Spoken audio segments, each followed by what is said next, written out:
You're live.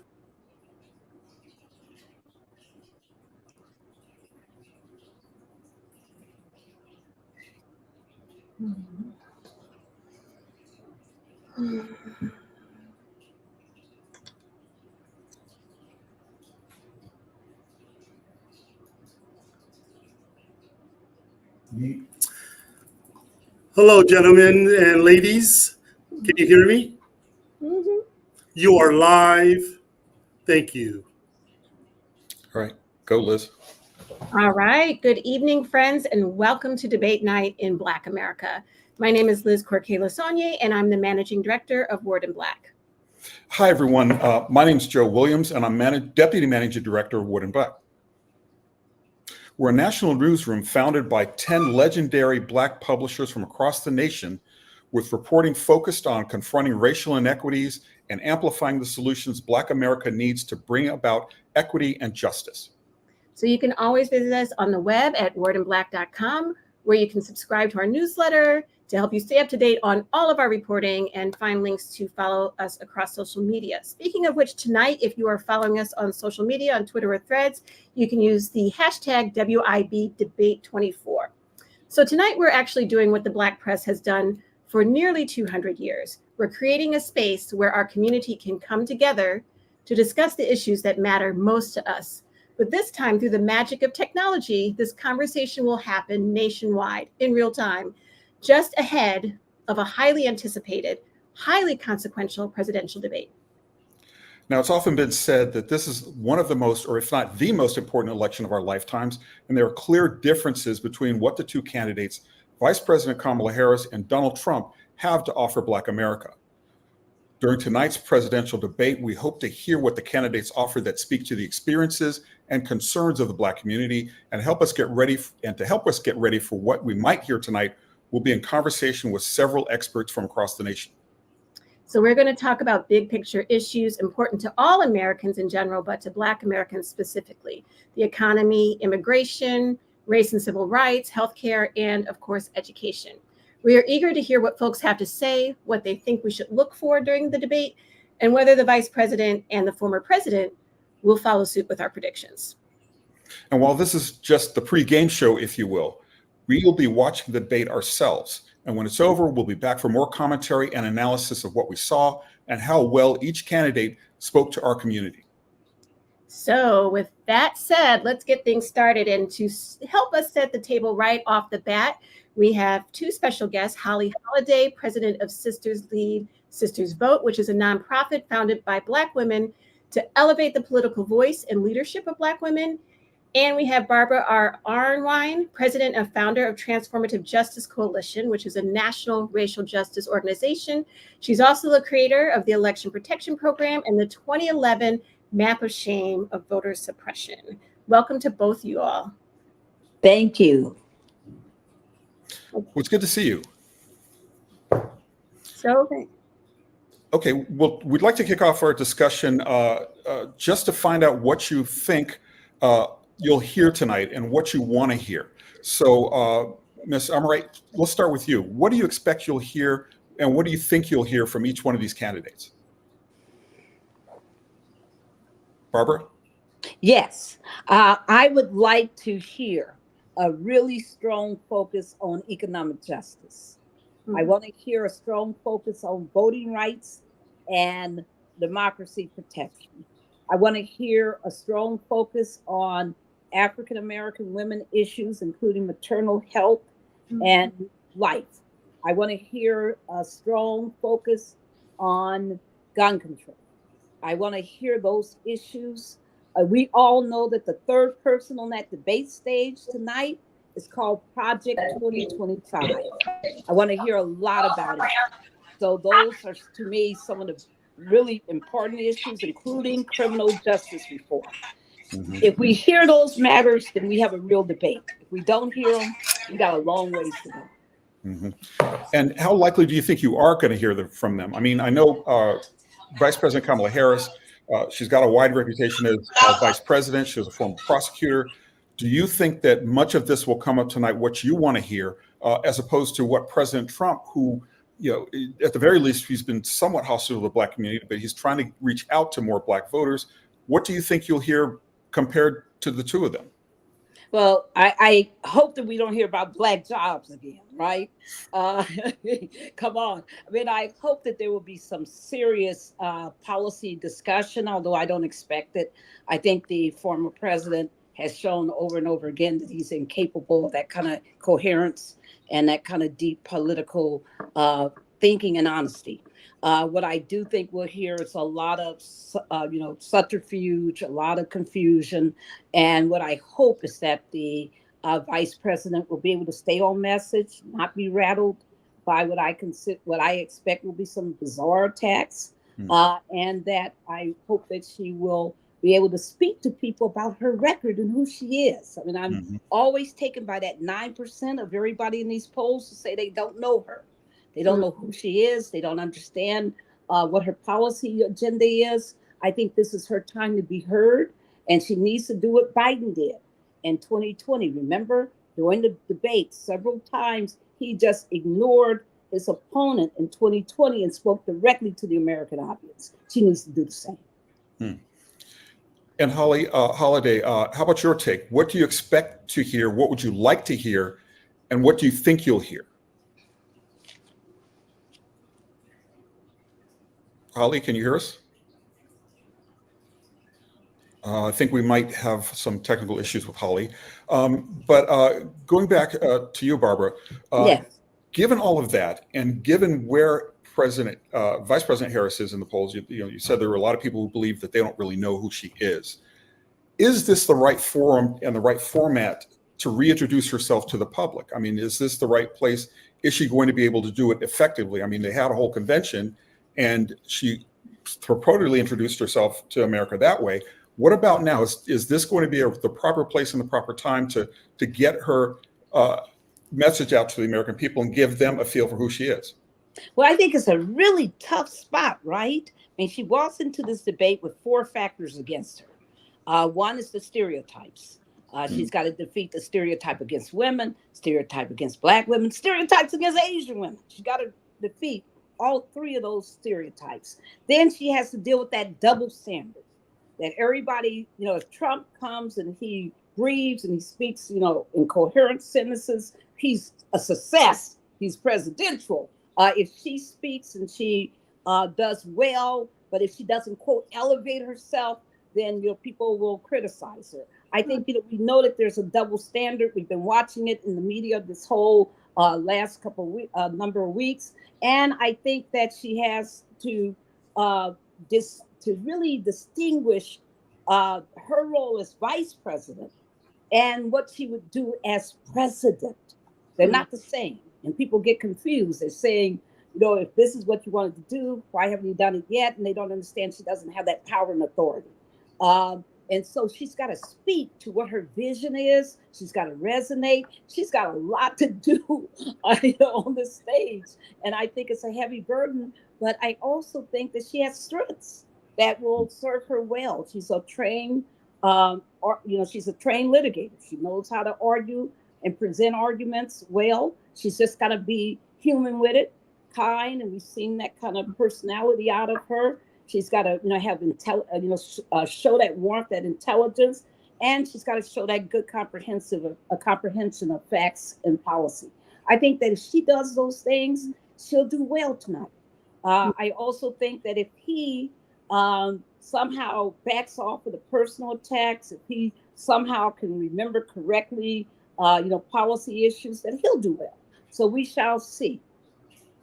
Barbara, one question I have is, what are you hearing from people that you work with and collaborate with? What are they excited about and what are they worried about? They're so excited about the campaign, how well she's campaigned. That's what everybody seems to be just shocked by, is how incredibly brilliant the campaign has been to date, including the DNC.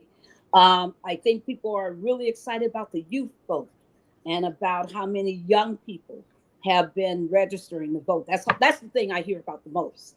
And especially how many young African-American women have been registering to vote, and those incredible numbers, a 700% increase in young voters registering to vote, 100 and what is it, 69% increase for Black young women. I mean, it's really quite astounding. We've never seen stats like this in our life, not even during the Obama years. So it's it's very fascinating. So people are fascinated by that, but they worry about it. They worry for her a lot. And that's something we always run into, that whole sense of vulnerability. People want to protect her. People are, very deeply worried about, her about, making sure that she does well. And she's bearing what? She's carrying all the weight of the world on her shoulders for Black women. I mean, she's having to represent so hard for the Black community. People are enraged about the lies they're hearing about her, the illogical. They're upset about the misogyny. They're upset about the misogynoir, as we call it, about, all of these issues. They're very upset about the sexism, especially that it's rearing its head sometimes so ugly in the Black community. Well, that's a lot to take in. It's a very heavy burden. We're going to be really excited and eager to see how this goes. Liz, anything else? No, we appreciate you, coming to join us and coming to talk to us. We hope you'll come back again and spend some time with us talking about all the issues that we are facing, and enjoy the debate tonight. And, we're going to be really curious to hear what you think after the fact and what happened. And I think that we will all be having a lot to chat about. That's for sure. Well, Liz, if I may say one thing, Liz and Joseph, I think that, one thing that we will be looking for, forward to over the weeks to come is making sure that voters are protected. That's the other thing I've heard. It's a lot of concern about voters being sabotaged at the polls, being blocked from using absentee balloting, moving polling places at the last minute, all those deceptive practices. People are worried about that. So voter protection. Yes. It's a big issue, and I was glad to see Kristen Clark today speaking about that so prominently for the Department of Justice. So yes, I can't wait. I'm going to be tweeting to the hashtag tonight, so I look forward to it. Thank you so much. Thank you so much. It's a pleasure to have you. So that was Barbara Armwine, president and founder of the Transformative Justice Coalition. Did we lose Holly Holiday, I wonder? Or she... I think we did, but hopefully we can get her back a little bit later. We'll see. So our next guest is Dr. Shirley Weber, who is California's Secretary of State, and she has absolutely dedicated her career to defending and strengthening our most fundamental civil rights, including the right to vote, and has really led the fight for reparations here in California. I'm in Los Angeles, and let me tell you, Dr. Weber, I used that reparations calculator to figure out how much I would be owed. But what are you thinking about? What are you looking forward to for tonight's debate? Well, I'm hoping that that we can see, hopefully, the difference between the candidates and see who would actually lead the country in the best way we think possible. It would be nice to get beyond the name calling and all the other kinds of things that just really take up people's time and frustrates them much more than talking about what are you really going to offer people in California and around the nation. What kind of leader would you be? What could we expect to happen if you become the president, either one of you? What can we look forward to? And what track record have you set that says this is what I have offered in the past and this is what I will offer? I often tell folks, don't listen to what people tell you they're going to do for you. Find out what they have done with whatever meager means or resources that they have. What have they done? Everyone who runs for president, who rises to that level, has spent some time doing something. They don't just pop out of a box. I shouldn't say that because somebody might give me an illustration and a demonstration of it. But they have done something, whether they've owned businesses, whether they've managed corporations, whether they've served in the legislature, they have done something. And the question is, what have you done with that time? Whatever it might be, have you really spent your time working on behalf of the constituents that you have there, on behalf of California, on behalf of the nation? What have you done that gives us confidence that when you get more responsibility, you will do greater things? And I'm hoping we ask people those critical questions, and or either just listen to what they're saying and say, now, what is their track record? What have they really done? Not what they think they're going to do as a pie in the sky, but what have they done that will make me feel very good that they're going to represent me, and that they're going to be inclusive of African Americans and others in this nation. What have you done? And I think most of them have lived long enough that they should be able to say something. Mm-hmm. One of the big issues, of course, that is going to be talked about is the economy. And of course, California, is what, fourth or fifth largest economy in the entire world. What are you thinking about the economic policies that you're hearing both of the candidates talk about, and what the impact could be specifically on the Black community here in California and nationwide? Well, I think, we can bemoan the economy. And I think those who are old enough know that we've had worse economies. Yes. As African Americans, it is rare that we are not double-digit unemployment. Every year that I taught at the university for 40 years, we were 15, 16, 17% unemployment. For us to be single digit is a shock to me. And I know this new generation thinks very differently, and I'm glad that we are single digit. But the bottom line is we have had worse economies, and we have to put it in context of everything else that we're fighting for. And it's amazing when people around the world see this economy and think that, given the fact that we're out of work for 3 years almost, and we're still standing. I was in Ghana and I was talking with my friend, and we were talking about COVID this past November. And I said, and he said, oh, it was so hard. It was so difficult. He was telling me this. And I said, well, how long were you shut down? And he said, 21 days. I said, we had 21 months, if not more. And he was shocked. He said, and you folks are still standing? I said, yes. Yes. And so sometimes we get caught up in a lot of different things, and we lose sight of it. Yes, we have some inflation. We have some host of other things, but most folks are still standing after COVID. And we're still in the process of rebuilding. The economy has not crashed as everybody claims it was going to be. And so I just think that sometimes we need to stop and really assess all of the things that are happening in our lives. Yes, food is probably higher than we want it to be, but so is income. And that shocks people, because I'm one of those $1.50 an hour kids, you know what I'm saying? And somebody's talking about $19. I'm shocked. So there are a lot of things I think we have to look at, and the economy is one, but it's one of many things that make America. Well, I kind of wonder, Dr. Weber, what do you think Vice President Harris or former President Trump needs to say to reassure people? I mean, because you're absolutely right. The economy, by any measure, is pretty strong and is pretty solid, especially compared to Europe. But you do have this vibe session that people are talking about, that they don't feel good about the economy. Now, given that Vice President Harris is a member of the administration, and that former President Donald Trump is saying that he wants to get back in the White House because the economy was so good when he was there, what do you think she needs to say, or he needs to say specifically, about the economy and why people should feel better than they do?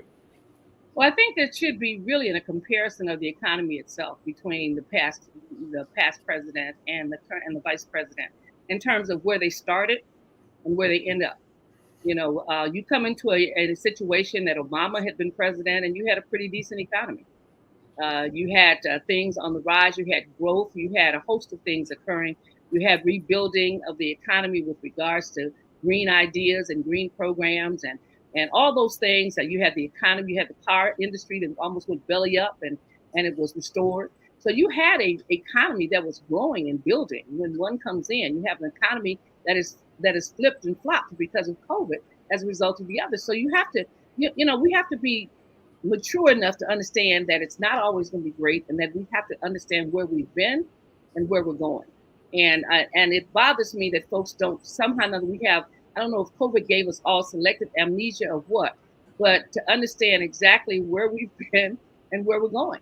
And you walk into a situation where things are growing and prosperous, you're going to be a whole lot faster in terms of adjusting to things, and may should be further than you say you were with regards to that. Where you come into a situation where we haven't been in working for years, we have all folks with all kinds of issues in terms of their houses and their mortgages, and the businesses are trying to restore all of those businesses. When I came into office, it was right in the height of COVID when I became Secretary of State. And we had so many churches that were almost failing because of the fact that they didn't have anyone to do their books. They didn't have They couldn't file their papers for their nonprofit status. I mean, we could have just let them, fail, but we went in immediately and started talking about workshops, and elders and deacons were calling us to get help because all this had really just turned them upside down. And so we have to look at where we are and where we need to go. And so it is a difficult time. And I think reminding people, sometimes we just don't want to remind folks of where we've been and look at where we are. And even with all the data that comes out, people are still stuck in that environment. And I think, just addressing it honestly, you can't sugarcoat it. It's difficult. Stuff is high, gas is high, all those things. But most of us probably remember when gas was higher than it is. And in the last couple of years, so it's a matter of trying to be honest about it, I think, and being very direct about what we've had to happen and where we are. Well, thank you very much, Dr. Weber. We could stay and talk to you all night, but we really appreciate you taking time out to join us, and thank you very much for your insight. Well, thank you. And I was listening to your prior speaker, and we are fighting those battles with regards to the elections. And we want people in California to know that we are fighting, that we are ensuring that the elections are safe and secure.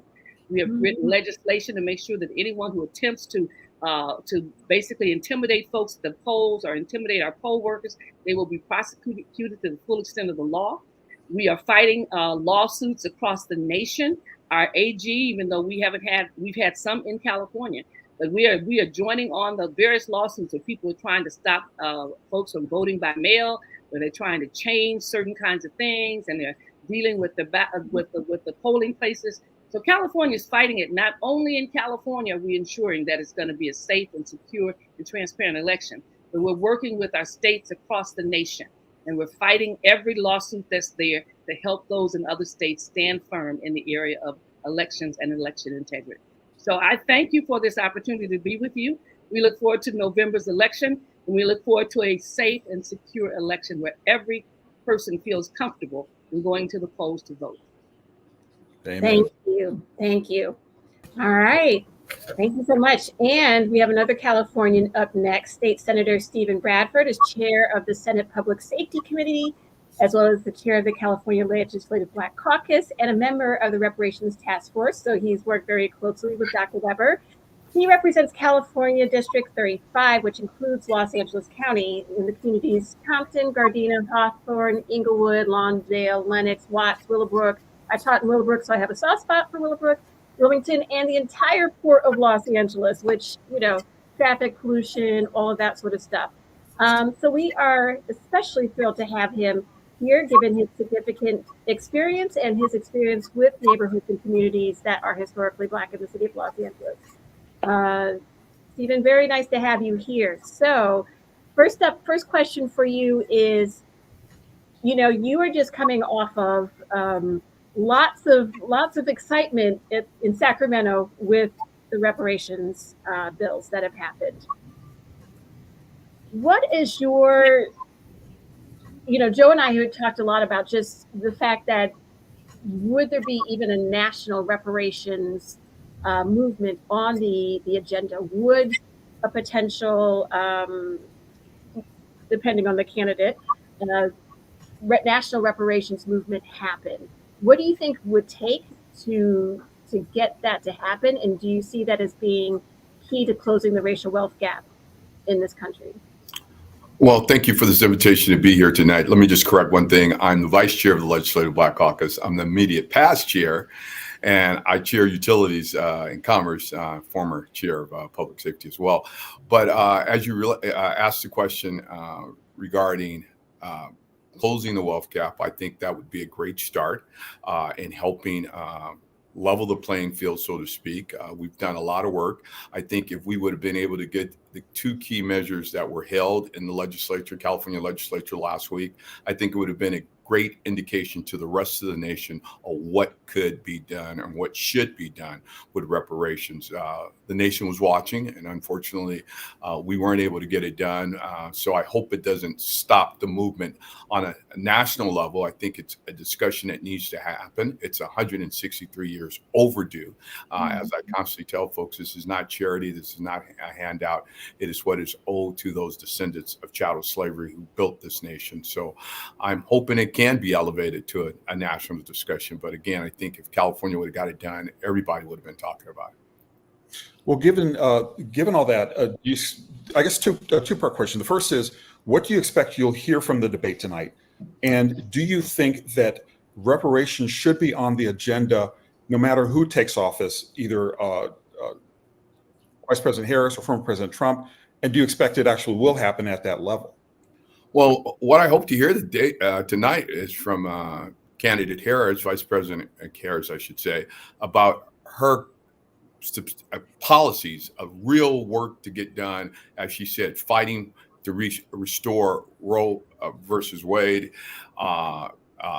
improving education situations here in America, debt relief, student debt relief. I know she's a strong champion of that. I mean, you have folks now graduating from college that owe more than what house notes were when I left college, 40 years ago. So I'm hoping to hear her plan for that as well. But one that is talked about, but we still haven't addressed, is the prescription drug situation. The cost of medicine here in this country is astronomical when you compare it to countries like Canada, just right across the border, where medicine is almost, 50, 60% cheaper there than what you can do here, even in Mexico. So I hope she's going to be talking about that. As for reparations, I don't know if it should be on the platform for this presidential election, but I know whoever takes that White House should be a champion for this and should not let it be swept under the rug again. It's an issue that needs to be addressed. As I stated, it's long overdue. So I hope whoever wins, and I'm hoping that person would be Vice President Harris, that she would take the mantle and move it forward on a national level. Now, wondering also, you served a long time in the state house. So I'm assuming, and correct me if I'm wrong, that you had some interaction with Vice President Harris back when she was working as either AG in California or Attorney General or in San Francisco. Give us some insight on what kind of performance you think she will deliver tonight. And do you believe that she can competently and without getting too much distraction take on former President Trump, who's really known as a wild card here? I've known Vice President Harris for 21 years when she first ran for DA in San Francisco, and I've worked with her as AG here in California and as our U.S. Senator. I have no doubt she's capable of taking on that former president and holding her own, with the best of them. So she's prepared, she's skilled, she's a great orator, and she's going to be coming with facts, not name calling, not being a petulant little child that we see from the other side. She's going to be very assertive and direct and intentional on what it is that she plans to bring to the table as the next president of the United States. So I'm confident in her abilities. I've seen it up close and personal again when she was AG and she did the homeowners Bill of Rights. That was a tough fight to get through the legislature I think that was about 10 years ago, and she was there arm in arm with the legislature to make sure she protected homeowners when they were losing their homes at an astronomical rate during the home crisis. So I'm excited about it, and I know she's going to hold her own tonight and be prepared to take them on toe-to-toe. One question that I have for you is, given your experience and representing folks who live along the 110 freeway here in Los Angeles, the port, all of these areas. I think about the train tracks that run along, when you go past Nickerson Gardens and Watts and all of these places, and the environmental impacts, the health impacts of folks who live in those communities. And Joe and I were talking a little bit earlier about, we haven't seen specific policies presented by either candidate as far as, environmental, addressing any sort of environmental concerns. And those are obviously huge concerns in those areas. And then it, of course, trickles over to the health concerns with the rates of asthma among our kids down there and all of that. What are you hoping that they'll share around that, or what do you think that they will potentially share around those issues tonight? I wish I could be a little bit more specific on that. I don't know, but I mean, it's an issue of great concern to all of us. But I'm also a strong advocate that we should not be just worrying about saving trees, but saving the people who are sleeping under trees and getting folks housed. That's the number one issue, I think, because if folks are not housed, they're exposed to all of those elements out there in the street, the pollution and all those things. And people say childhood asthma. The reason you have a high rate of childhood asthma is many times in poorly insulated homes, not necessarily your proximity to the freeway, but those homes that are poorly insulated. So making sure they're properly insulated and like I say, building housing to get people off the street. I think that's my number one climate challenge. And I would hope that that would be at the top of her list as well, to get people housed. But the environment is definitely important.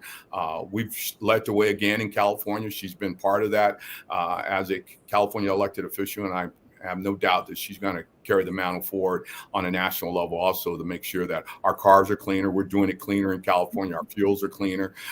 So we just need to take a whole national approach on that as well. So it's happening. And I have no doubt she'll be moving forward that agenda as well. Absolutely. Well, thank you very much. We'll have to leave it there, but thank you very much. State Senator Stephen Bradford represents the Los Angeles area in the State House of California. We appreciate it. Thank you for joining us, and we look forward to talking to you later. So up next, we have two very special guests. One is Carmen Best, who is the former police chief of Seattle, and Frederick Ingram, who is the Secretary Treasurer of the American Federation of Teachers, the 1.8 million members Federation of American Federation of Teachers. And I know that he is the highest ranking Black union leader in the country. So we are so very, very pleased to have you both here. First question, Carmen, what are you hoping that you're going to hear tonight from the candidates? Well, first, let me say I'm just glad to be here this evening and talking to you all on what I feel is like a very exciting and historical moment in history that we're this evening. I would say that because of my background, being a former police chief and my interest in public safety, I really want to hear about public safety aspects, about what they plan to bring forward that way, particularly in light of some of the racial disparity that we're seeing. And not only with police, but also, public safety encompasses more than just law enforcement. It's people living unsheltered, it's crime, it's drug use, it's all those things that contribute to us being safe or not safe in the areas that we live. So I'm very interested in seeing what might be brought up along those lines as well. Mm-hmm. And Frederick Ingram, how about you? What are you expecting to hear? What do you think you'll hear? And what would you like to hear? Oh, wow. Well, thank you very much, first of all, for having me. I appreciate it. It's an honor to be here. Listen, I'm super excited. I'm super excited because there is some level of hope. There is some level of opportunity. When I see personally, let me start by saying personally, when I see a Black woman who is achieving something at the highest levels of government, of the levels of power of her profession, it excites me because it reminds me of my grandmother who never had those opportunities. It reminds me of my daughter who is in college for her first year and reminding her that she can achieve anything that she wants to. And so in that vein, we represent teachers all over America who give their lifeblood and soul, 77% women, to our young people, trying to make our communities better, trying to make our families better. So I'm really hoping that we hear some level of public education. There is a crisis in our public schools, a crisis that has been manufactured by someone else with culture wars, talking about book bans, talking about erasing history and really not giving students of color an opportunity to be the best of themselves. So I'm really hoping that we can dispel some of the rumors and that we can push forward with some more opportunity. I expect Kamala Harris to be a truth teller. She's a prosecutor. She is a skilled politician and a great orator, and she is as smart as they come. I expect Donald Trump to do what he's always done, tell us the truth about him and tell us lies about everything else. So that is, it's just that simple for me. Well, given that, No, go ahead, Joe. Okay, I was going to ask questions of both of you. First to you, Carmen. We've heard a lot from Donald Trump about crime, that it's really sky high according to him. And crime is an issue in the campaign. Polls show that people regularly are concerned about crime, perhaps in part because the Republicans have been making it such an issue with even though a lot of what they're saying is not necessarily true. How do you tackle that? How would you advise her to tackle that if you were talking to Vice President Harris and advising her? And what do you think Donald Trump will do as far as crime is concerned, given the fact that he's got such a dim view of cities? Yeah, well, we all have seen all the rhetoric coming from former President Trump on crime and how to tackle crime. Here's where we're lucky, and here's where it's fortunate, is that our vice president has been a prosecutor, has been an attorney general, is aware well of the crime issues across the country. She has been heavily involved as a part of her career and her past in prosecuting criminals and being heavily involved in the criminal justice system and looking for fairness and equity, but prosecuting those who do wrong as well. So she's not going to be a rookie, so to speak, at coming in and talking about these very important issues of crime. You know, it depends on the day of the week or what day that you're hearing from former President Trump about what his tact might be in terms of crime. But we've all seen him actually condone people who were insurrectionists on January 6th and coming into and committing multiple crimes.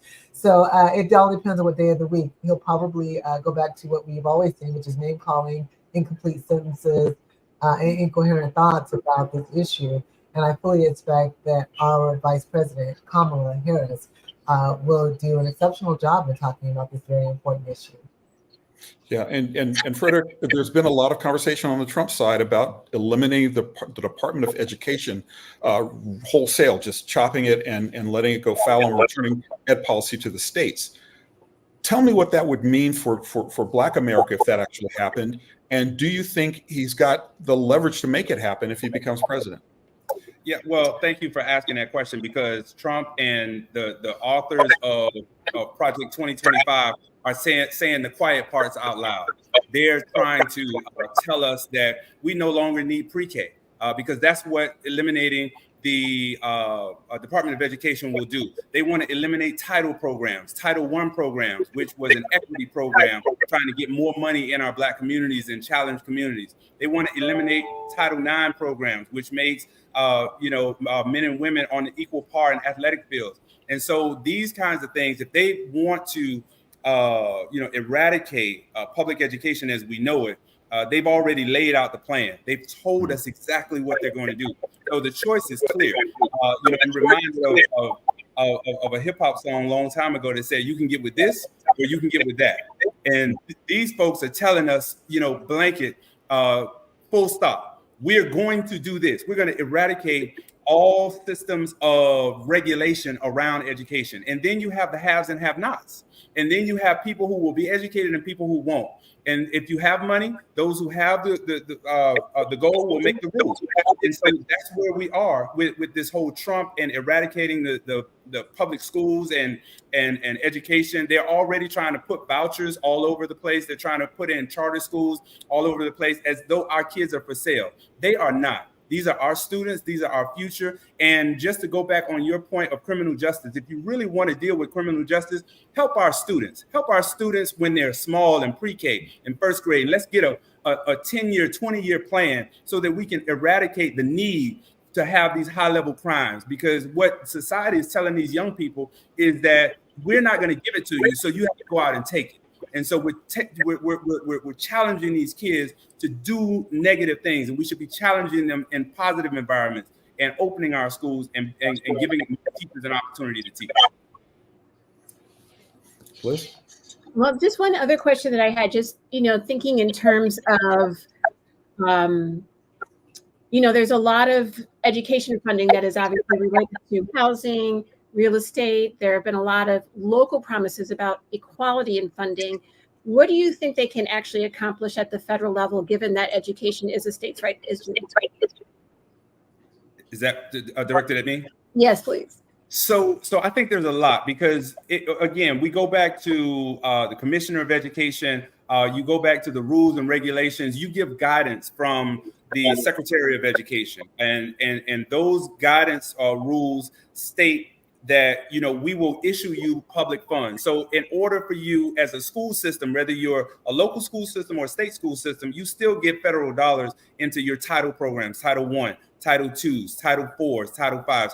This is everything from school lunch to infrastructure, to dealing with class size, to trying to regulate you know, needed money for our ESD students, for our most challenged students. All of that is federal money. And so you can tie that money to making sure that these schools follow certain rules. And so what we need to do is make sure that we have people in office who really care about the value systems of Black and brown kids, who understand and are empathetic to the challenges that we have, and know that we not only want equality, but we want equity, that all of our kids don't start at the same starting line. We need to make sure that those communities that don't have get enough in their communities so that they can replicate the really good schools, because there are good schools and there are great teachers and students are doing good. Let's look at our HBCUs, and the numbers are up 20% and 30% around the country, because these young people are finding themselves in these schools because they can see teachers and they can look at books and they can have conversations about themselves so that they know where they can go. And if I can add, there is intersectionality between education, early childhood education, and the ability to be successful and to not be engaged in the criminal justice system. So I would agree with you, Dr. Bingham. If we could get our children that early childhood education that they need so much, preschool and pre-preschool if we can, it will make a great difference in the outcomes of our children's lives in the future. So that is a great part of public safety as well. Last question for you, Carmen. I'm curious what, you know, people have been like, she's nothing but a cop. She's locked up Black men, and that's all that she's really interested in doing. What has been your response to that? Well, there's no verification or validation for that. You know, what the sad thing is, what we as Black people don't want is people to stereotype us as they do when they see us walking in because of the color of our skin. And what, you know, public officials don't want, or people in the criminal justice, system working there don't want us people to judge them because of the work that they're doing. Many of them, like our vice president and so many others, including myself, care deeply about the community, want to protect all of the community, you know, everyone. And a part of that sometimes is incarceration. Now, do I think that the over 37% of African Americans that are incarcerated in jail is the right number? Absolutely not. But I do think that there's a place for that as a part of a whole other history, a whole other set of things that we can bring into place for criminal justice. So that is not the record. That is just people throwing shade, quite frankly. It lacks truth. Well, we'll leave it there for right now. Thank you so much, both of you. Carmen Best, the retired Chief of Police in Seattle, Washington, and Frederick Ingham, the new president of the American Federation of Teachers. Thank you both for being with us. Thank you. Thank you so much. So next up, we have two more guests, Chrissy M. Thornton, who's the president and CEO of Associated Black Charities, and Yolanda Caraway of the Caraway Group, who has been long involved with all sorts of voting rights, political activism, getting Black women involved. We are so thrilled to have you both here. Yolanda, we'll start with you. What are you hoping that you're going to hear tonight from the candidates?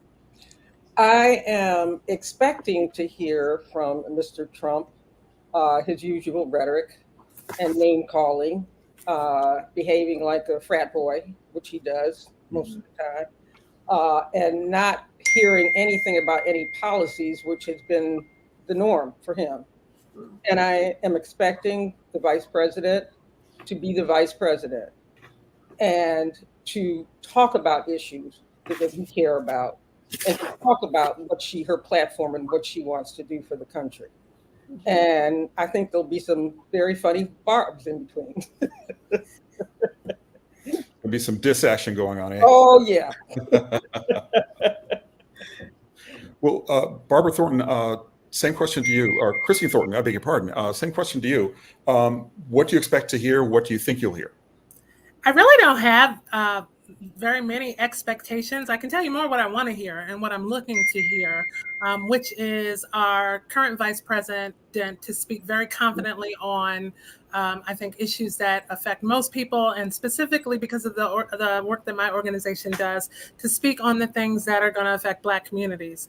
We're very interested in economic empowerment, social, political well-being of Black people, and I'm hopeful that tonight we'll hear things about economic justice, that we'll hear things about police reform, mass incarceration, maybe even community redress and wealth allocation and reparations. I mean, those are the things I would love to hear. What I think we might hear is a little bit of the continued unhinged behavior that we've become accustomed to with our former president. I don't look forward to that at all. And I'm hopeful that people can see through all of that and really needle down to the things that we need to focus on in the debate. To that end, Christy, what are you hoping, or what do you think that it would take for Black voters? What do they need to hear and see to really understand the vice president's economic plans? Because you have, a lot of folks who are just like, listen, Trump gave me a check. A stimulus. Right, a stimulus check. And his name was on it. I think that's our community's biggest issue. It's like really fighting against the misinformation, right? There's been this big narrative that is aimed at dividing us as Black voters, that targets Vice President Kamala Harris, where, we have to actively as a community push back against the notion that she is an enemy to Black progress. She's never shown up that way. Her record of involvement in our and really strategy around pushing our community forward has not shown up that way. I'm not sure what it will take for Black voters that don't want to see and understand that, other than really us rallying around what it means to not vote against our interests. That's something that as a community, it's been a deliberate attempt to convince us to vote against our interests, whether it's through the disinformation or campaigns that are really cloaked in rhetoric. And, we have to stay vigilant and informed. Sometimes, though, I wonder if our community has the privilege to be as informed as we expect them to be. Like, we're trying to get our children home safe. Do we really have the privilege to understand records and what's happened outside of receiving a stimulus check? And, I worry about that, but I think our charge is to make sure that we are communicating the fact that we have to stay focused on what really matters for Black people. And I think she's been doing a good job. I think the campaign's been doing a very good job about showing who she really is. And I think she gets a very bad rap on this whole prosecutor thing. She prosecuted Black people, she prosecuted white people, she prosecuted Hispanic people. They were drug dealers, they were murderers, they were rapists, and she was protecting the mothers and the wives and the children of the victims. She protected the victims, and she should be commended for that. Well, I want to put this question to both of you, Ms. Thornton, you go first. I mean, basically the question is, you do have a segment of people out there, specifically Black men. We've heard a lot of conversation about how they are down with Trump, in part because of the stimulus check, but also because they're really kind of seeing not themselves in the Harris campaign. Do you believe, A, that is true? And B, if you think it is true, what should she do? What can she say to kind of reverse that narrative? I don't even know if that should be the charge, to try to actively reverse that narrative. You have to know her by her works. And I think because Black women and all women really have rallied around the campaign, it takes, a little bit of maybe the comfort level away from men in general, and then Black men too. I think what's on the ballot for us are all kinds of protections and rights, and specifically rights and protections for Black women. And I would think that Black men, would understand that it's time to stand up in solidarity with that. I don't think that she needs to change her messaging. I think Black men need to kind of join and get on board with what's happening in the country so that we can, protect all of our freedoms that are really on the ballot this time. But how do you make that happen, though? If Black men need to get on board and they aren't on board, how do you make that happen? I think we just have to keep talking, and we have to keep talking about what's at stake with this election. There's a lot at stake that people aren't talking about. And we're talking about, lack of progress on police reform. We're talking about lack of economic, equity and access to funding and opportunities for Black businesses. These things affect everybody, man, woman, Black, white. I think we have to just start talking more about the issues and let go of the rhetoric. Yes, we're with her, and yes, we can, and all this kind of stuff. But at the same time, if we really needle down to what's at stake and what's crucial for all of us as people, I think people will have to start to see, what we stand to lose, which is more important than people feeling challenged at this moment. And I think we have got to get Black men to talk to other Black men. There are plenty of Black men supporting Kamala. It's the number of Black men supporting Trump is very small. I don't, for the life of me, understand why. Just if you're going to sell your soul for a stimulus check, it's kind of crazy to me. But seriously, but this is what, and I started this PAC. It's called Rise United, and it's kind of a Lincoln project that's targeted towards Blacks and Hispanics under 45. And we're doing we had a great call last night with about 100 content creators. We hired, if you all watched the Democratic Convention and saw the influencer group, we just hired the people who did that to do that for us. And we brought in content creators. They're working on this tonight, getting out stuff, and we want them to have a voice. And we plan to continue doing this after the election. But they're talking to each other. You got to get people to talk to people who understand and who actually believe. There's so much misinformation out there. It's just crazy. We've got to cut through all that BS. Well, we appreciate those insights, and thank you both very much for joining us. Thank you for having us. Thank you. All right, so we are just a few minutes before the beginning of the debate. Up next, we have Carl Mack, who's the former chair of the Seattle-King County NAACP, and Dr. Mustafa Santiago Ali, who is the founder and CEO of Revitalization Strategies, and he's worked on over 1,000 domestic and international communities to secure environmental, health, and economic justice rights. Welcome to both of you. We're so glad to have you here. Thank you, fam. Thank you. So first question that we have for you, we're just a few minutes away from this debate. What do you think is the most important message that the candidates need to get across to Black America tonight? Go ahead. Well, I think the most important message to get to folks is to make sure that they understand that they're being seen and that they're being heard, and that their particular sets of needs are going to be met.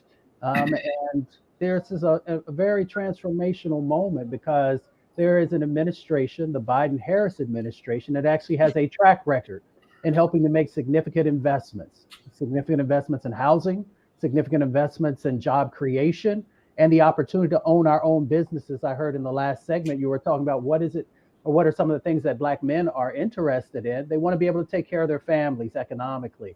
They want to be able to start their own businesses and not necessarily have to work for someone else. So I think that if the vice president is able to share that no matter where you come from, whether it's in Appalachia or the Rust Belt, that, we're going to make sure the dollars are there to help you to be able to not just survive, but to thrive. Dr. Mack, same question to you. Well, let me, I also, I'm certainly impacted by this conversation around Black men. And as good doctor said, when you think about what's at stake for Black men, I need people to remember something that Brother Malcolm X said to us. He said that the most disrespected person in America is the Black woman.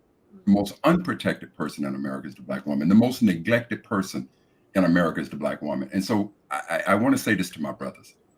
I want you to put the same criteria on Sister Harris as you put on Brother Trump. And when I say Brother Trump, I use that very loosely. So I want to say this. You look at her record. Now, I want you to imagine that if she had a record of denying the election results, if she had a record of inciting the January 6th insurrection, if she had the record of handling the pandemic like a soup sandwich, if she were videotaped or audio taped saying that she loves to kiss men and grab them by the penis. You try to envision to me that this would be a close election. And you could take any one of those things, and I would just ask my brothers to go back to 1988 when we were front and center in the presidential election between Bush and Dukakis. And if you remember, Dukakis was the governor from Massachusetts. Front and center was a black man. 2 words determined that election. They didn't care about policy. They didn't care about economics, immigration, foreign policy. They didn't care about any of those things. That election came down to 2 words, a black man named Willie Horton. Those 2 words are what did it. And so, again, when you listen to black men, we have this idea that Trump somehow is the one that gave us this stimulus package. Well, just simply go back and do your research. And as brothers, I want us to never, ever, ever in your natural life forget that Trump took out a full-page ad calling for the execution of 5 that look just like us. And now, when you talk about what the Republican Party is doing for us, well, you go back to Reagan. Even if you went back to Reagan days, what do we remember that happened in Reagan administration? They damn near bankrupted Social Security. That's what they did. Unemployment for black folks at an incredible high. So now you come all the way down. The Republican Party has done 0 for us. But what is it that Trump is specifically talking about doing for a specific group of white men? Because I don't remember or recall seeing so many black brothers and sisters out there on the J6 insurrection. But what I do know that Trump is talking about doing for that specific group of white folks, he's going to hold a fundraiser for them. And he has said from his own mouth that on day 1, I am going to grant pardons to them. So I'm asking you as brothers, are we to believe that this is the man that's going to make black men great again? See that? Yeah, that's heavy. Well, and it's an undeniable message.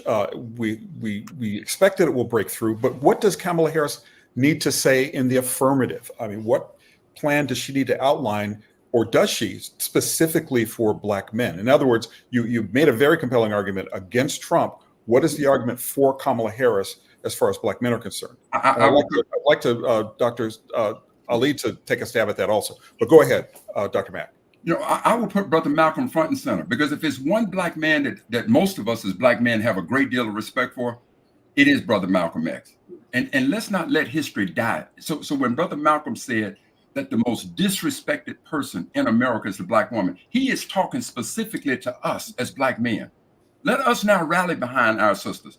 The same thing. These men now want to come in. So to answer your question, what we need to do in this day of time where you got social media, these young folks are, they're on TikTok, they're on Instagram. So use that same type of campaigning to make sure that you keep hammering those words. But then go back into our history and take those black men like Brother Malcolm, who absolutely understood. And don't fabricate anything. Let Trump's words speak for themselves, and then ask the question to us as black men: is this the man that's going to quote unquote make us great again? So we completely have to keep hammering that conversation, having those conversations with them. No need in demonizing them, just simply try to appeal to them. But I will say this: I believe in my life that there comes a time where reason and stupid cannot have a conversation. And so we have to be as reasonable as we can. Sister Harris has to continue to simply put those facts in. And whatever missteps she made, because as they talk about what she did as the Attorney General in California, remember, she preceded Brown, who was the Attorney General, and Brown had this whole stance against black folks. Now, if she made some mistakes there, own up to that. But clearly what we have seen from her actions, the sister is down with us like 4 flats. Right. So we have just maybe 1 minute left, 30 seconds left. Dr. Santiago Ali, you have done so much environmental and health activism around the world. And we, of course, have seen our Supreme Court absolutely gut the Chevron, doctrine. Yeah. What do you think needs to happen as far as like these candidates and protecting the environment and the health? Like, if you would say the one thing that you want them to hear from them about this, what would that be? The one thing that would be is that we have to continue to make investments in the communities that have been unseen and unheard for quite a while now. The current administration has begun to do that. When we think about Flint and Jackson, Mississippi, and the kids that were drinking that tainted lead water. And we know that that impacts you both neurologically, in relationship to education and being able to get a job down the road. We've got to have a president who will make sure that this toxic pollution is no longer going to be in our communities. And that same toxic pollution is also one of the drivers in the climate crisis, and our communities continue to get hit first and worst. So we should be looking at who actually cares about our community, who makes investments in our community, and who understands the future sets of both impacts and opportunities. Absolutely. Well, look at the time. It is 6 o'clock on the West Coast, 9 p.m. on the East. Thank you so much, Dr. Mack. Thank you so much, Dr. Santiago Ali. We appreciate you brothers both for coming and spending this time conversating with us. I said conversating because that's what we're doing.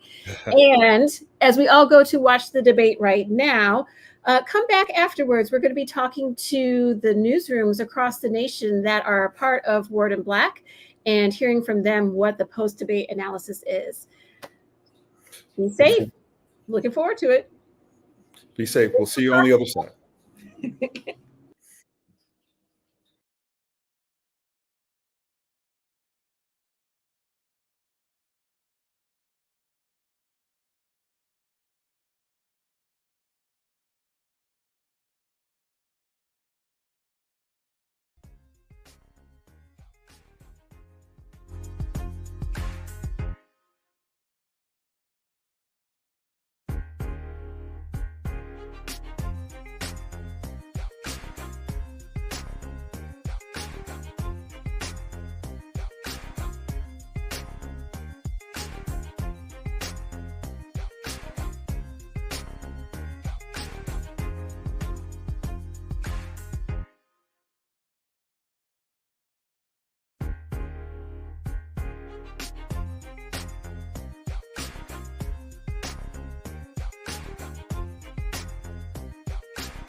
See? I did.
Well, we are back.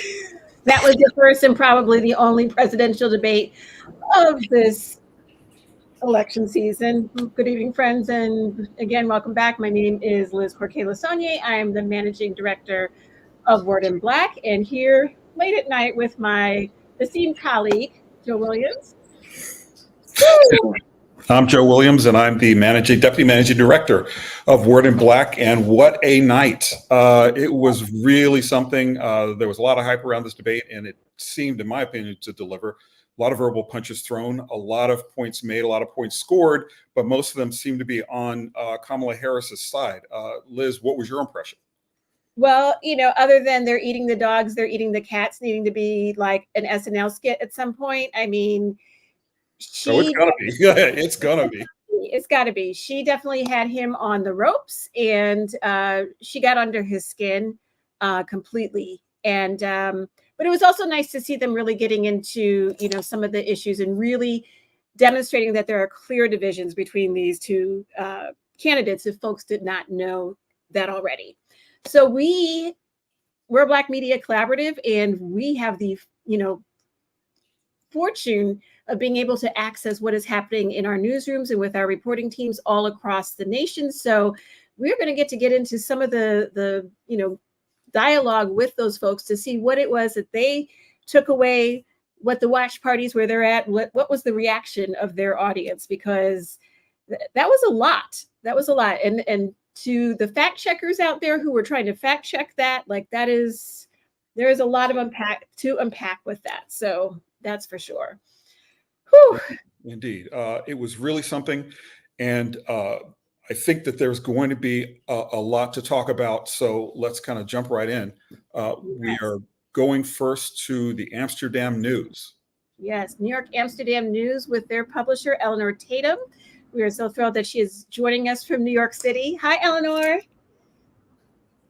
Hi there. Really glad to be with both of you. So glad to have you. So what did you think? Well, it definitely was some kind of debate. I was listening for it, and I heard it brought up, the full page ads that Donald Trump took out during the Central Park 5 or the Exonerated 5 case back in 1989.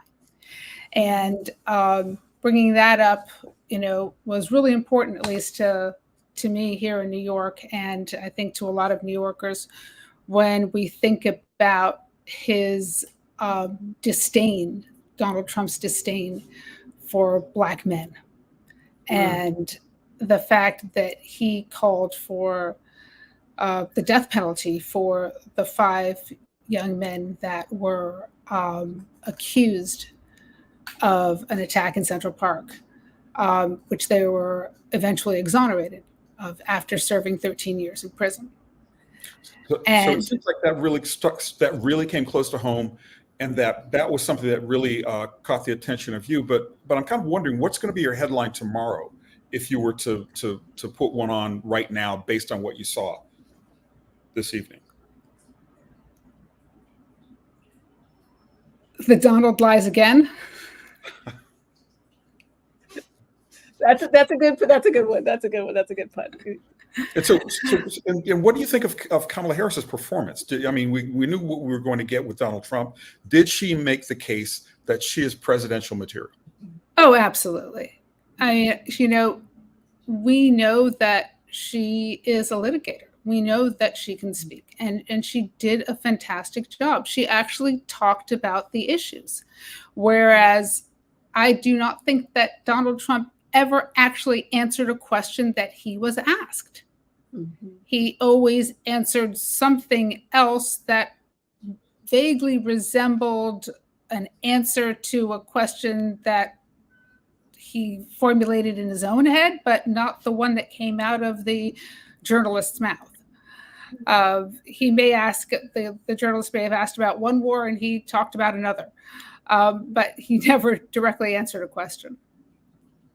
And she actually answered the questions that were asked of her. What do you think is the number one sort of policy position that came out of this debate tonight that is going to resonate with New Yorkers? The number one.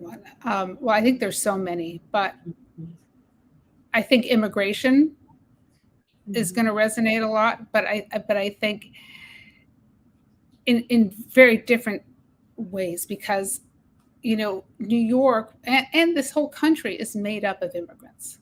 We're all immigrants here in New York. And the lies that Donald Trump has told about immigrants are just abhorrent. And whether it's the new ones that he's saying today about Haitian immigrants and the dogs, eating dogs, that's insane. I didn't even want to say it because I don't want to legitimize. Yeah. Exactly. Or the ones that he's saying about the fact that immigrants are more apt to commit crimes, which is also not true. Mm-hmm. We know that they actually are less likely to commit crimes than the rest of the population. Mm-hmm. And so, we look at New York City and we have a lot of immigrants here. We have a lot of migrants here. We have problems when it comes to those issues, but it's not of their doing. Mm-hmm. It is because of the circumstances that are at hand. And we have to find solutions to it. But those are on the city level as well as on the federal level. And everyone has to work together. And I am confident that when a good president comes into power, that those solutions will happen. Now, if President Donald Trump becomes president again, I think there will be blood on the streets. Well, thank you so much for joining us, Publisher Tatum. We appreciate all of the hard work that you do. And I really do want to see if that headline is going to be on the paper tomorrow, because, it was, like I said, the fact checkers had their work cut out for them, because, there was a lot of. We appreciate you. Yep. Thank you. Absolutely. Well, and now next up, we're going to go to Charm City, just up the road where I am in suburban Washington, D.C. And every time I see this paper, I keep thinking of the old phrase that I heard when I was a child in the radio ads, because it was in the Afro. So let's bring in Alexis Taylor from the Afro in Charm City of Maryland. Alexis, good to see you. Thank you for having me. It's a pleasure to be here. So what are your reactions to what you just saw? Liz, you know that there were so many things to unpack from this debate, but one thing that I can say, I was glad that they started off with the economy. And I'll tell you why. There are so many issues at stake in this election. You got climate change, you have healthcare, immigration. We know what the big ticket items are. But I think that in this election, it's important to think about where the candidates are on those issues, to take action with your vote. However, it's hard to think and take action when you're hungry. It's hard to really think about climate change and why the storms are coming harder and with more frequency. It's hard to think about why it's raining when you don't have shelter from the rain. And so I was glad that they started off talking about the economy. I was glad that they talked about closing the wealth gap, bringing up all of those issues, because, it's important to know where they are, but it's also important to know where they are in their plan. And I think what we saw here tonight is that Kamala Harris does have a more solid plan when it comes to the economic side of things than what we heard from former President Donald Trump tonight. I was appreciative of the details that she did share and how she wants to close the economic wealth gap, how she wants to invest in families with young children, the investments into small businesses and the investments into the home ownership. Mm-hmm. And so, the details is what I'm looking for. I don't like it when it's a debate and we get into name calling and we get bogged down into he said, she said. Like, I need details. I need to know what have you been thinking about to put in place on day one? What have you been thinking about?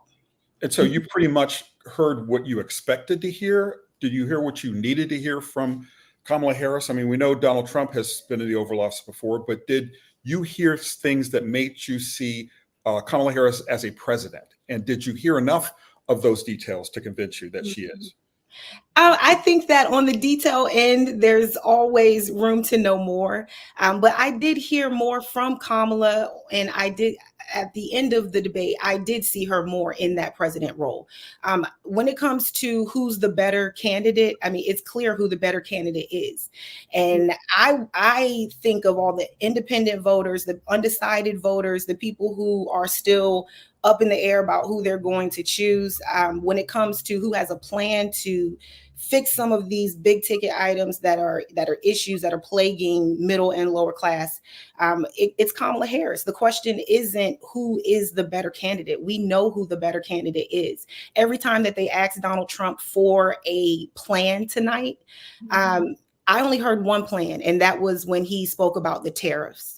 Every other time that they asked him about a plan, and mind you, he spoke about the tariffs in regards to the economic, helping people economically. But I love that David Muir came right back and said, okay, but experts have said that that's going to put a burden on American people. So, that was the only plan we heard from Donald Trump tonight. Everything else, he went around it.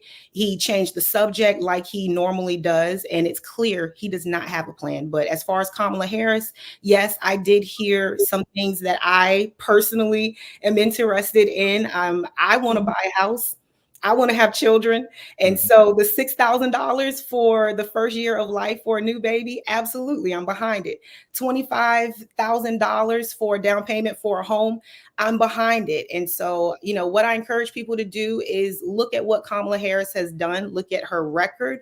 And if you don't know what her record is, go to afro.com, because we have covered the things that she's done while she has been in office. We've covered. Yeah, you need to go to afro.com anyway to check it out and see what they've got uncovered. Sorry, we have to leave it there, Alexis, but it's great seeing you again, as always. So thank you very much for joining us. Thank you you for having me. See you soon. All right, up next, we have our friends that aren't too far away from the folks at the Afro, the Washington Informer. We have Juan Ben Jr., managing editor of the Howard University Hilltop. Welcome. Hello, thank you so much for having me. I'm super happy to be here. So happy to have you. Okay, so one question that I have that I wanted to ask Alexis, but you are in the area as well. You all just had a shooting at a high school in the DMV, right? And yet one thing that VP Harris said was that both she and Walz are both gun owners, and they have no intention of taking anyone's guns away. How do you think that's going to play with your readership, given the fact that there's just the shooting there, given the levels of gun violence that our communities in the DMV are seeing? Yeah, so I tuned into the debate from a debate watch party on Howard University's campus. And this was a room filled with hundreds of students who were eager to hear eager to see Vice President Kamala Harris, an alum of this university, and face up against Donald Trump on the world stage. And one thing I talked to many students in the room. We had reporters from the Hilltop talk to many students in the room. And one thing that kept up repeatedly that they were eager to hear either candidate speak about was gun control and gun rights. And this comes not only after this shooting that happened at a high school in Maryland, but the shooting that we saw last week in Georgia that took the lives of 2 teachers and 2 students at that school. And I think that students they really want to see a politician really advocate for their lives and for their safety. Like I said, I'm in this room talking to students. These are college students, many of whom remember just 5 years ago or just 6-7 years ago, being in high school and being remembering Parkland and remembering school shootings that have happened. And so I think this is a generation that is really, really eager and looking to hear a politician really take a strong stance and make a case. Do you think you heard what you needed to hear from Vice President Harris to feel that security? And what was the reaction in the room when she did say that she owned a weapon? Yeah, so, I'm going to be honest. I did step away from the debate watch party at the very end to get ready for this broadcast. And so I did not hear her words or hear how the room reacted to it. But I will say that I know that, like I said, students that I did talk to, they wanted to hear someone take a strong stance on this issue. Mm-hmm. And you're also a member of the generation that's going to leave college, maybe with 6 or 7 figures trailing behind you in debt. A lot of the discussion, or much of the discussion, was about student debt. Did you hear what you needed to hear? And who do you think has the better plan to help young people tackle student debt and help them graduate college to a good job and even make college affordable over the long haul? Mm-hmm. Well, I think, young people, we know who has delivered at least some on student debt, and that is Kamala Harris under the Biden administration. Over the past few years, we have seen millions of dollars being wiped away from student debt. But, I will say, like I said, like my little header says, I'm managing editor of our student newspaper, and we've done a lot of reporting on what students think about student debt. And a lot of students, current students feel that, that the debt that's currently being wiped away, it's not really touching them. It's not really affecting them. And when they graduate, it's probably not going to either. Lots of the student debt removal policies that we're seeing are directly impacting people who have had debt for quite a while and who are lower on the income scale, and that's not truly affecting students who are in school right now and who are going to be graduating and going to have to start paying back their student loans pretty soon after they graduate. And so I think students they definitely want a candidate who is going to deliver to them directly, and I'm not sure exactly if we heard that tonight. Mm-hmm. Now, if you were going to go to press tonight, what's going to be your lead? What's your headline coming out of the debate? Oh gosh. Well, I think my headline might be something along the lines of, Kamala Harris wants to. Gosh, you put me on the spot. Sorry. I don't know if I could give you a headline, but what I think I can give you is my big takeaway from the night, and that I think would be what I go into print night or whatever with, and that would be Kamala Harris. A couple times she's talked about how Donald Trump, we're just hearing him. This is just another word from the same tired playbook. And when I was in that room, it was very clear to me that many of the students in that room could really feel that.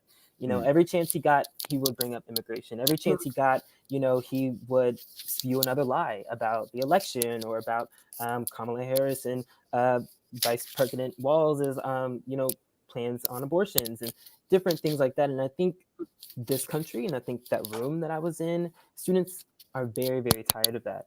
And I think that, they're ready for a change. And so I think that's what I would lead with.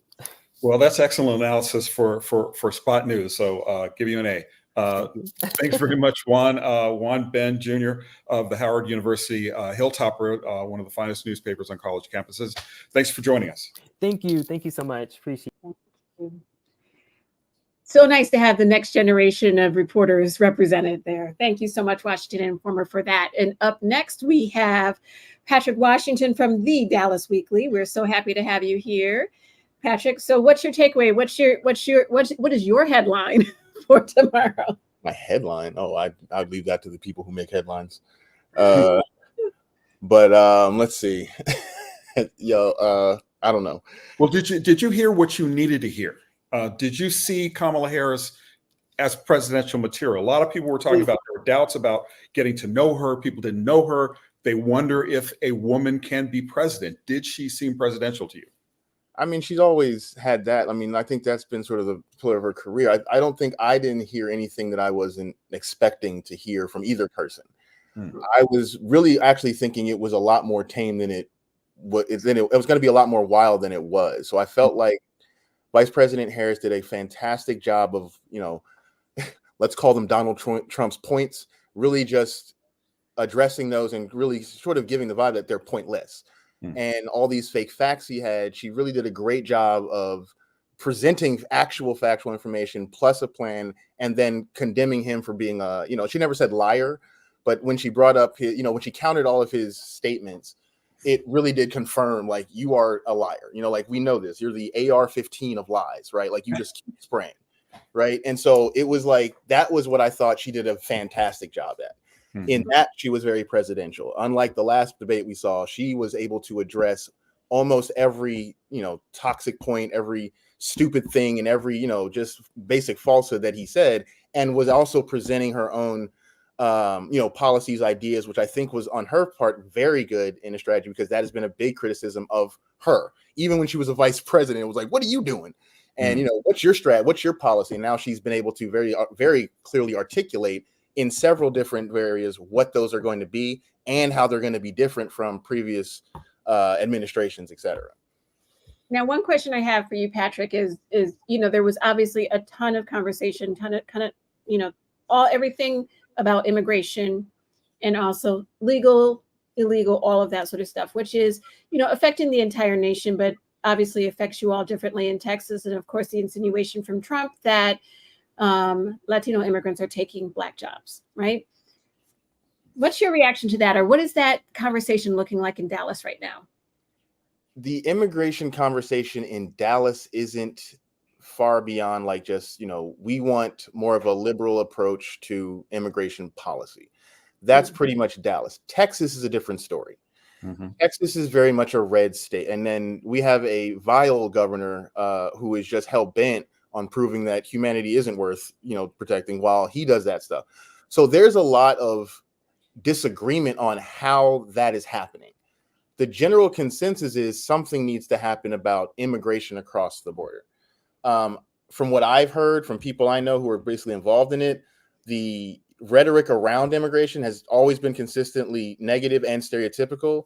That is always going to be something that is going to have to be combated, because as we heard many times, like, the stats, the things presented about immigration, about crime and all that, are all lies.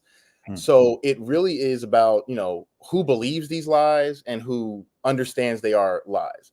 And unfortunately in Texas, there is a very powerful machine, a propaganda machine on several major issues. Immigration, guns, and abortion are pretty much consistently in the conversation. So drill down on the immigration thing a little bit deeper, though. Black jobs. How's the conversation going in the Black community about that?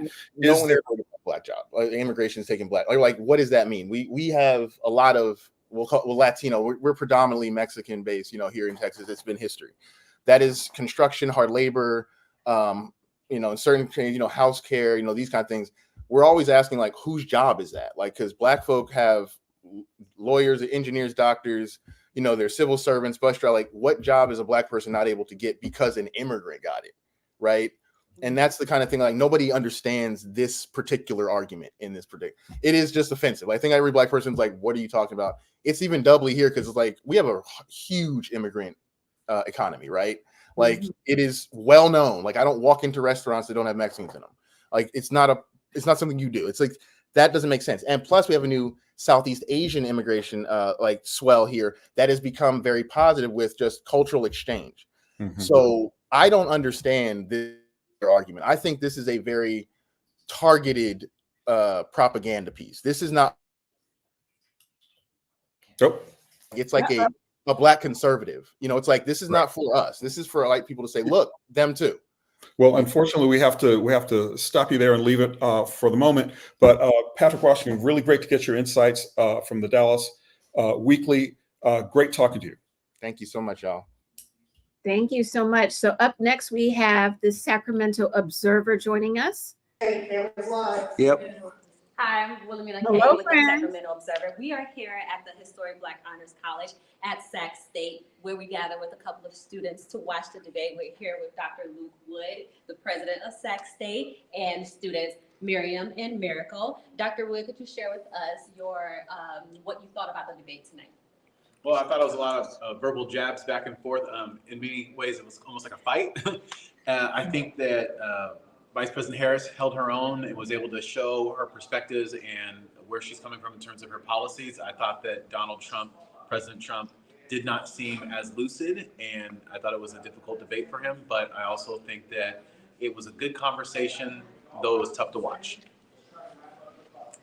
I really respected how thoughtful and calm Kamala Harris was throughout the whole debate, and she really laid out a lot of solutions to like some problems plaguing United States, and I feel like that's what we need most importantly, and also having her as the next president is really going to uplift our society, in my opinion, at least.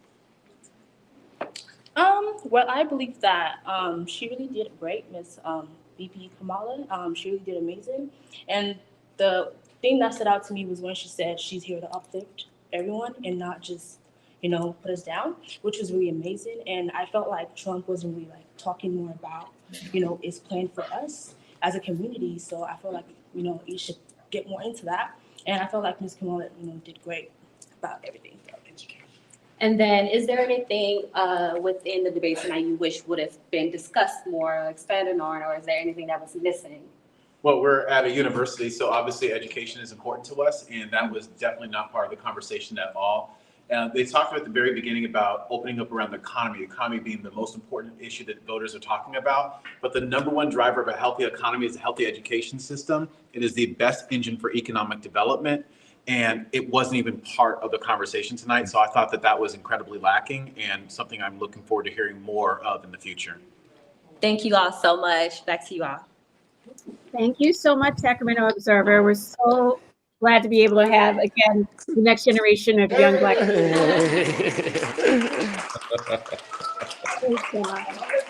They did a really nice job. And it is important to get the next generation's comments because they're going to be a really crucial demographic in this election. Everybody's talking about it. Harris has gotten a lot of enthusiasm among young college-age voters. There were some discussions of college debt, but yeah, he's absolutely right. There was not a lot of drilling down on education. We didn't hear a lot of specific plans on how they would address these kinds of issues. All right. Up next, we have the Chicago Defender, my hometown, in the house. Hey. We're so happy to have you here. So, what's your reaction? What did you think about what you heard tonight? Since it's football season, I can't help but be compelled to think about the old football coach who could not adapt his playbook to his current opponent. And that's what I saw here with former President Trump. From the outset, Vice President Harris established herself as the aggressor. We saw that with the handshake, her coming over to him. And what it really amounted to me was it was the bully being bullied here throughout. Right. Just when you say that, do you think you heard what you needed to hear? And in the context of this debate, was there enough specific proposals for Black America between these two candidates? I absolutely did not hear enough. And I think that was maybe the travesty in all of this, is that it became more of a back and forth of attacks, right? A lot of them baseless as well. So we didn't hear enough, as the gentleman who was on before me, talk about the student loan debt issue, which impacts African Americans at a disproportionate rate. We didn't hear enough about even the climate crisis, I would call it, and each candidate's plans to address this problem with, as you know, in our community, is impacting us also at a disproportionate rate. Even though it's impacting everyone, our communities, especially here in Chicago, are being deeply impacted by climate change issues. Right. I know your new mayor, Brandon Johnson, has really, adopted a very green platform for that all across the city, which is, so needed, like you're saying. What do you think, though? The other thing that I think about that I've heard lots of my family members in Chicago talking about is the issue of migrants and feeling like folks are getting resources when they come to Chicago that Black folks who've grown up there have not been receiving for years and years and years. Do you think that Trump's remarks along those lines are going to resonate with Black voters in the city? Honestly, there is some sentiment about that. I do a radio show locally here where we get callers, and that's expressed a lot. How come new arrivals are receiving rental assistance, they're receiving shelter. What about the generations of people who've been homeless here, mostly Black in the city of Chicago?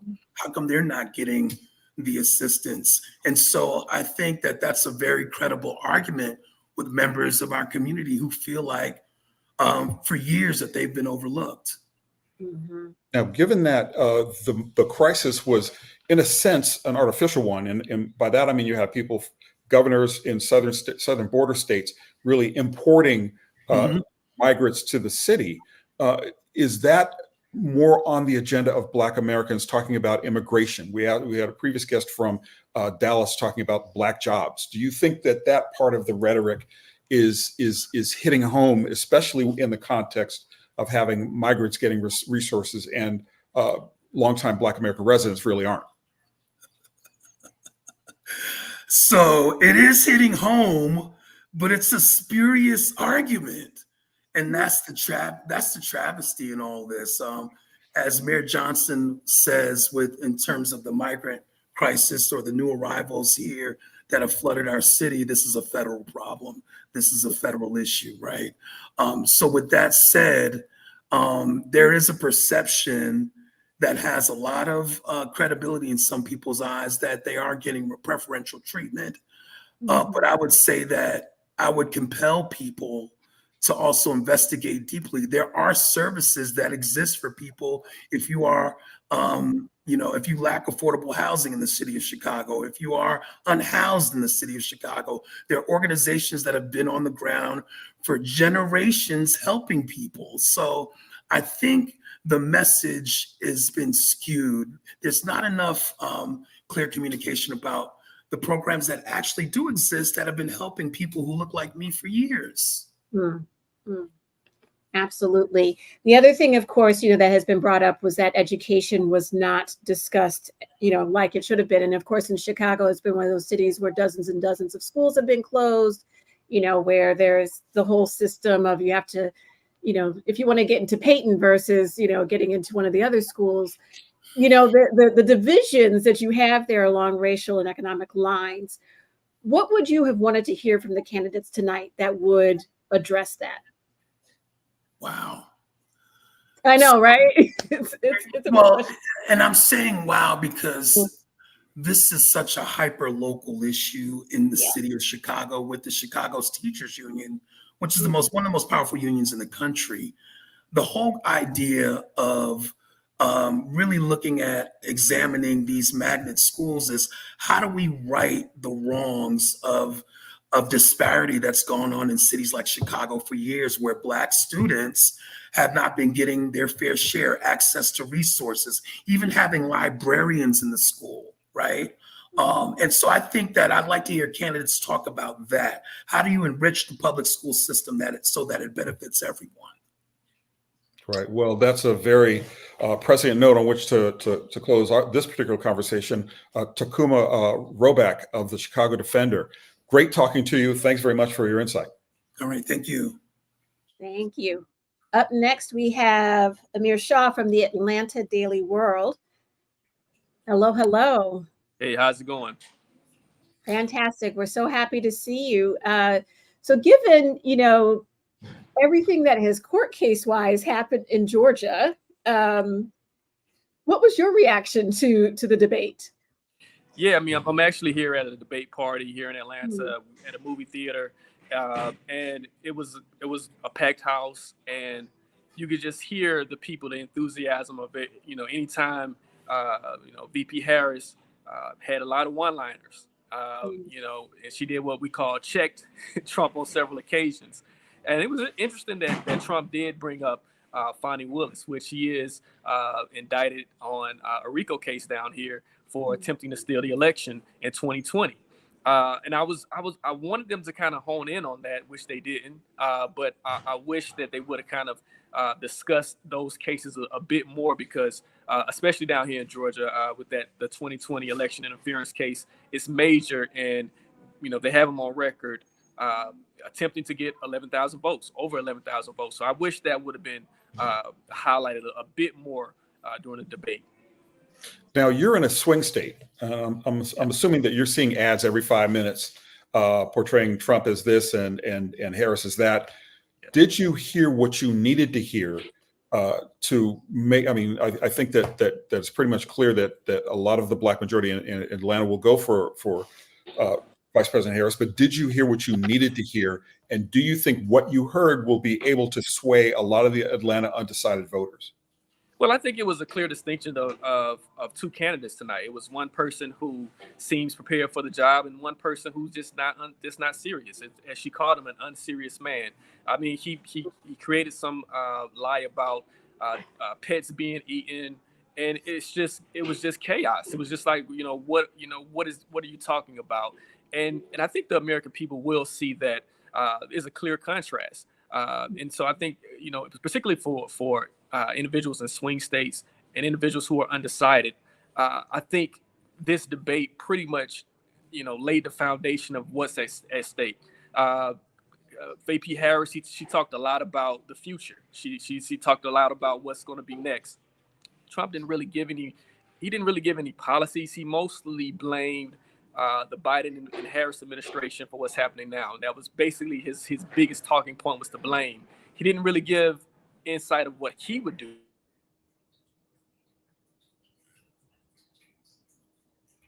Looks like we're having some technical difficulties. To me, that was a major issue. One question that I have for you is, there has been plenty of controversy over the past year or so over Cop City being built in Atlanta, with so many people being against it. And of course, the argument that Kamala Harris is the top cop and, arrested dozens and dozens and dozens of Black men. How do you think her record as Attorney General, as someone who, was elected to uphold the law in that way, is playing, given the controversy over Cop City? Yeah, well, I think it's a misnomer that she was, locking up Black men.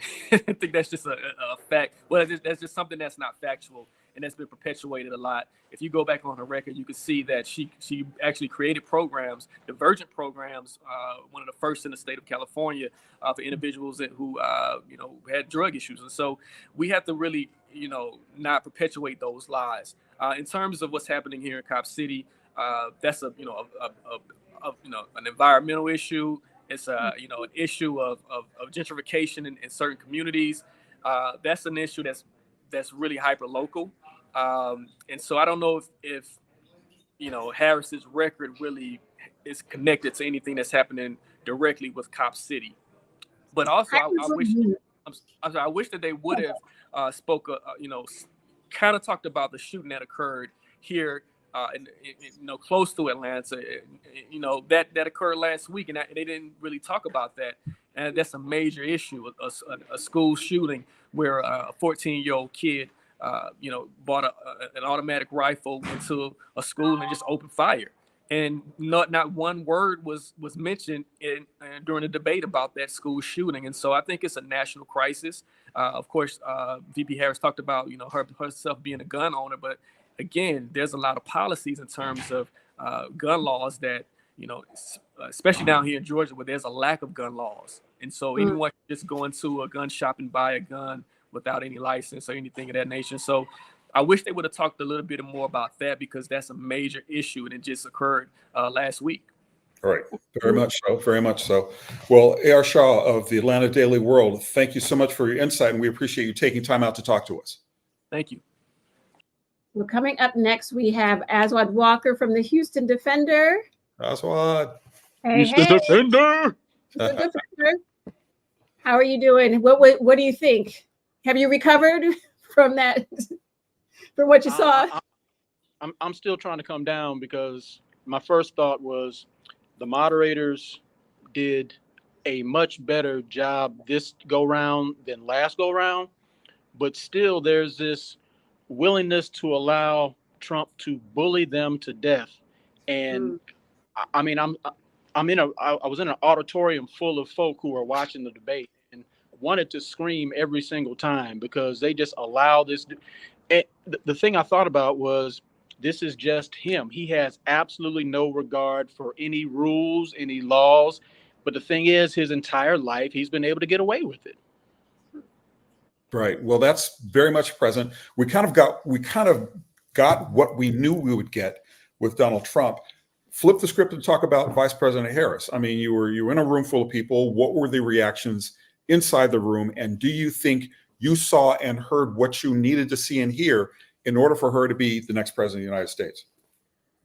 Well, I didn't even need to see the debate to know that she needs to be the next president of the United States. But what I heard was people really felt when she stood her ground, when you can call it going low, you can call it defending yourself, whatever you want to call it. She was willing to call a spade. And there was this one moment in the debate where she said, "This dude," and there was this dramatic pause, and everyone was filling in the blanks with all the MFs and everything else that she was probably calling him in her mind. And just, the room erupted. And every time she called him out on a lie and backed it up with facts, the room went crazy.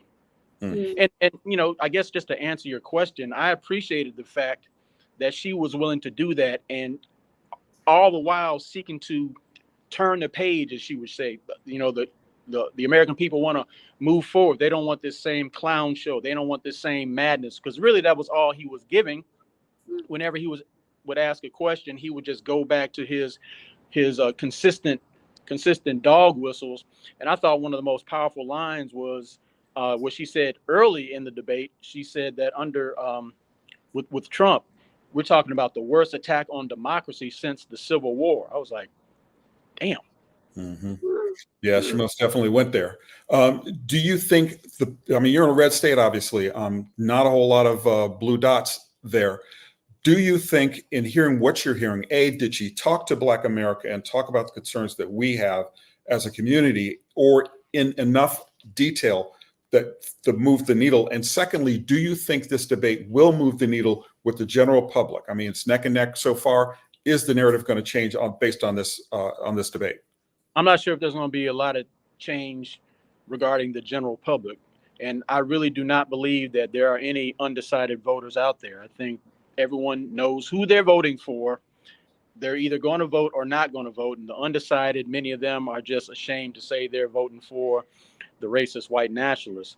But in terms of moving the needle, I'm not sure if it moved the needle, because both of them, I thought, did a good job of speaking to who are the folk that are seeking to elect them. My hope and prayer is that if there are any on the margins, that they were willing to see the stark difference between the two candidates.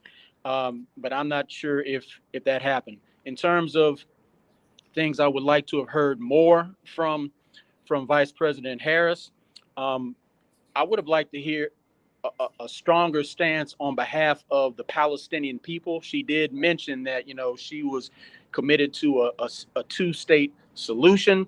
I would have liked to heard her bring up some level of fight and stance for the poor and the working poor, because they never get anybody's attention. But like Reverend Barber said, anyone that captures that group, that's like a sleeping giant of the electorate that is just being ignored. Well, we appreciate your insight, Oswald. Always great to see and hear from you. Thanks for joining us this evening. Thanks for having me. Thank you. Next up, we have from the Michigan Chronicle, Jeremy Allen. Jeremy Allen, good to see you. Welcome to the program. Good evening. Glad to see you guys. So give me your first impressions of what you saw. My first impressions were that, Kamala came into the debate knowing what she wanted to accomplish. I think it was pretty clear that she knew that Donald Trump would show his cards pretty early and pretty often about how disingenuous he is, and how he's been spewing a lot of lies to his low education voter demographic. And I think she did a very good job at allowing him to showcase the things that he's been spreading at all of his rallies and across the country to a larger audience tonight. Well, also, you're another one that we've talked to in a swing state. Give us the view from that swing state. Do you think Michigan is now going to lean towards Kamala Harris, or is it still very much going to be up in play based on this debate tonight? I don't think the debate is really what moved the needle. I think this year we've seen Kamala Harris visit Michigan on 6 different occasions. She's been campaigning specifically in Detroit very hard. She's got a great ally in the United Auto Workers, who carry a strong base, not just in Southeastern Michigan, but all across the state. She's been checking the boxes with unions all across the state. I think what people were looking for here in Southeastern Michigan was what she hit the nail on the head with when she spoke about opportunity economies. You know, here in Detroit, we're really reliant on a historic, affordable living area, right? And that's all across the Midwest, really. But she tapped into that, talking about bringing back affordable healthcare, continuing to bring down the cost of groceries and housing. And I think that's really what people are looking for.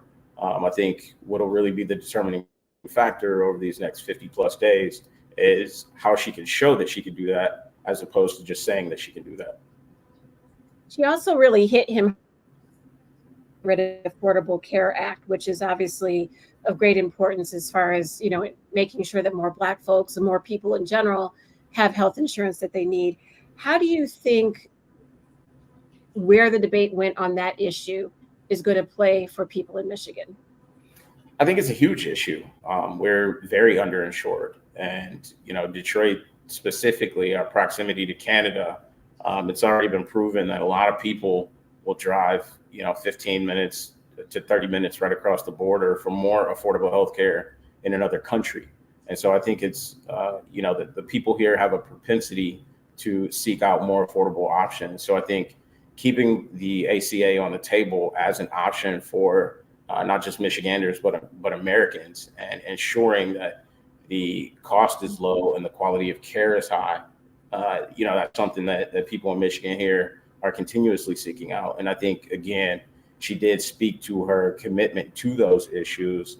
And those are things that that have continuously resonated with Michiganders on our continued visits to Michigan this year. And I think they'll continue to do so again, over these last 8 weeks of campaign season. Now, what do you make of her? What do you make of her responses on the Palestinian question? Our last guest, Oswald Walker from Houston, was talking about how he'd like to have heard her say a little bit more about the Palestinians, about the plight of the poor.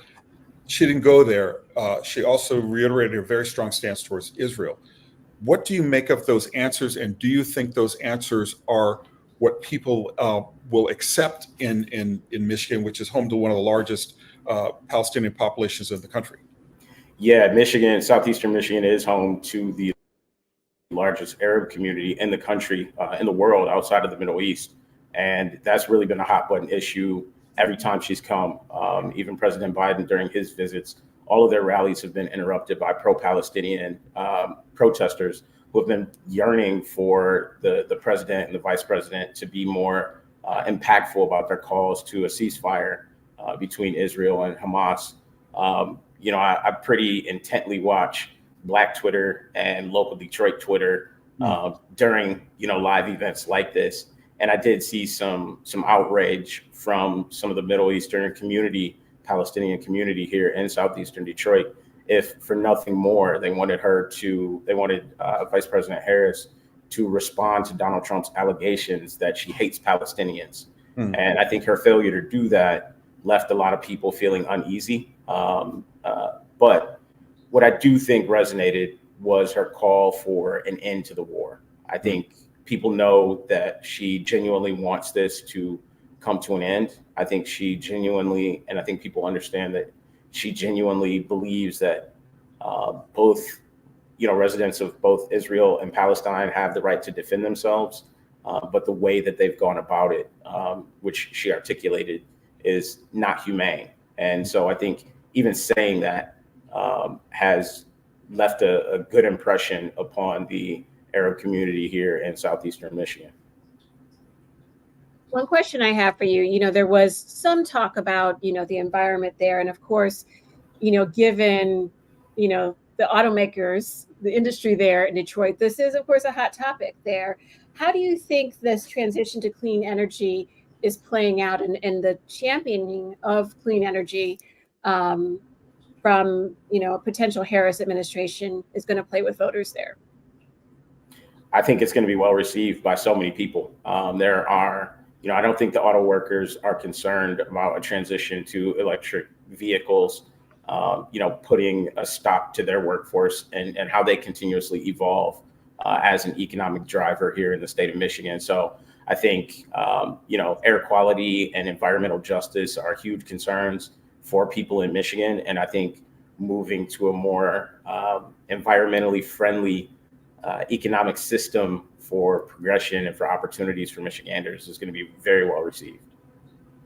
Well, that's a good note on which to end, and we hope that that's plays out. Jeremy Allen of the Michigan Defender, Michigan Chronicle, beg your pardon. So very nice to have you with us.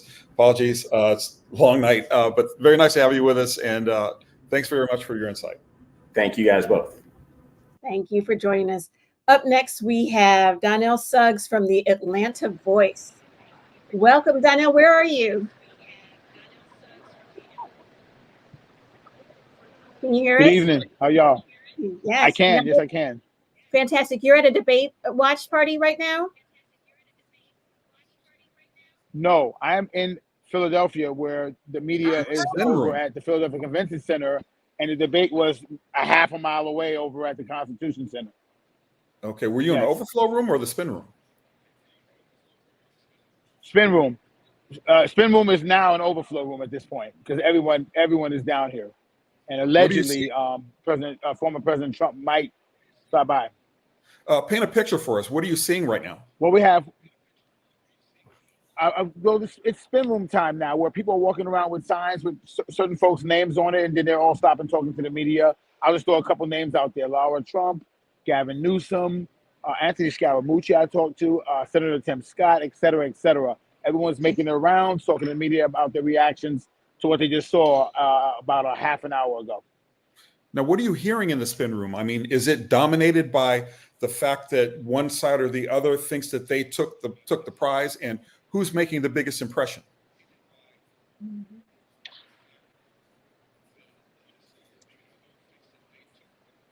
Can you hear us? I can, and I heard your question.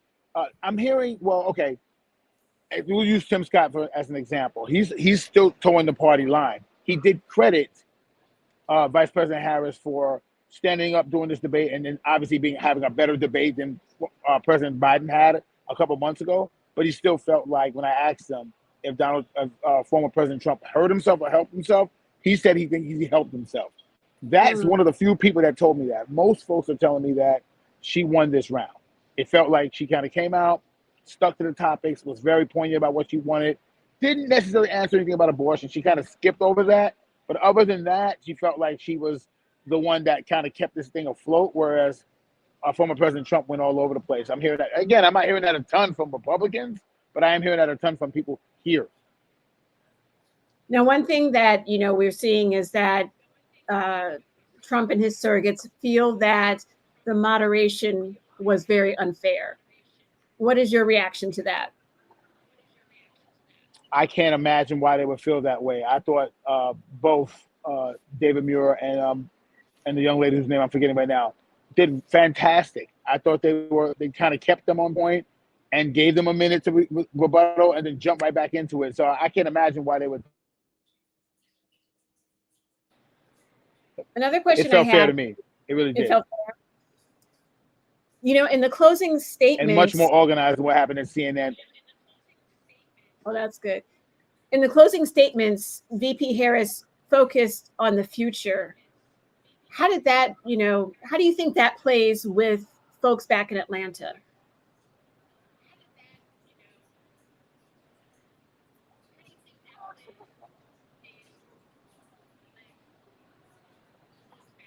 I think that we have a little bit of a delay. Well, for my story, I kind of used the boxing analogy, being in Philly and all, about how she had a chance to throw a couple more punches at the end, and he didn't.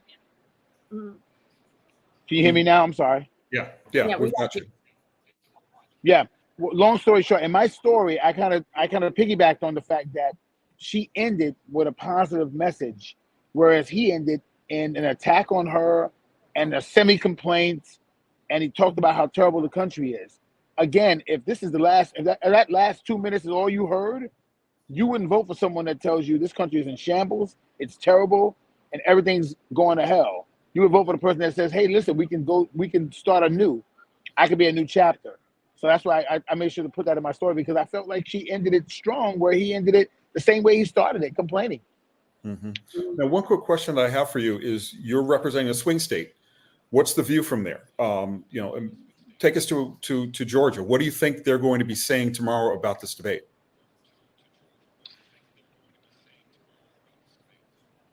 She's got a massive amount of support in Georgia. I want to stress that so does he. There are parts of Georgia with former President Trump is the only option.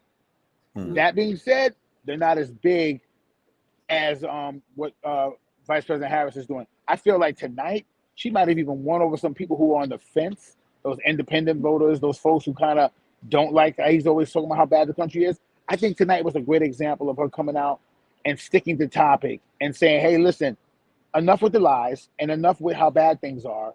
We can change something new. So there's someone out there that was going to the right that might end up going to the left, because she was really strong in this. This is night and day. This is 180 from covering the debate in CNN a couple months ago, and the feeling you had right after it was over that the world's going to end. This is 180 from that. So I can't wait to get home and really hear what folks are really going to say about it. But again, I'm on my way to DC after this for the Congressional Black Caucus, so that should be interesting. Getting some insider opinion on what happened today. Do you think she said what she needed to say to reach those voters? Clearly you do. I do. I felt like she went right to the points and addressed a number of times that she didn't even harp on the fact that he was a 34 count felon. She didn't even harp on that. She only mentioned it once. He mentioned Joe Biden's name 7 times. I counted. Joe Biden's not even debating. He mentioned him 7 times. I think she stayed on point. So if you were wondering who she was or what she stands for, you got some of that today. If you were hoping that he would change a little bit and kind of focus, you did not get that today. You got the same thing. Name calling, talking about Joe Biden was asleep at 4 o'clock. What does Joe Biden have to do with tonight? I don't know, but he did that. So you got the same old Trump today. And if you needed an introduction to Kamala Harris, you got that today. So that's a win. That is a huge win. Last question for you, Donnell. What do you think Ruby Freeman and Shay Moss are feeling right now? Vindication almost. Like, man, someone stood up for us directly. Somebody is representing us. Someone that looks like us, by the way, and is representing us. And there's someone out there that understands that we're not going to go back. And that treatment they had, that's going back, being treated that way. And we're not going back. I would love to sit down with them and ask them where they watched this debate, how they felt what was going on, and what they feel for it, because it felt like Kamala Harris was talking for more than just Black people or Black women. She was talking for Americans. Like, we're not doing this anymore. This name calling stuff, this lying about immigrants coming in. He talked about people eating people's pets. What is this? He did it on national TV. And it's like, God, we got it. She rolled her eyes a couple times. I think the country rolled its eyes a couple times. It was like, come on. Well, I mean, indeed, it was quite a night. And thanks for giving us a wrap. Donnell Suggs of the Atlanta Voice. Really great talking to you. Thanks for your insight. Thank y'all. Thank y'all for having me. Of course, anytime. Well, there we have it. We made it to the end of, like I said, this may be the only debate that we see between, Vice President Kamala Harris and Donald Trump. We don't know yet if they will agree to another one. But Joe, what's your headline for tomorrow? What's your number one takeaway? My number one takeaway would be that the bully got bullied, and that Harris clearly stood her ground, had the facts, came with some receipts even, and it was very impressive performance for someone that people really thought that they didn't know going in. I think they certainly have a better impression of her now. What about you? The culture war stuff did not work. It just fell flat. We see so much in the mainstream press about, he tried to bring it with saying folks are eating, cats and dogs, with, harping on migrants, all of that sort of stuff. just hammering those issues over and over again. And I think you see, like Donnell said, that the country is, people are trying to move past that stuff because we have real issues that need real solutions instead of dwelling in this place of attacking each other.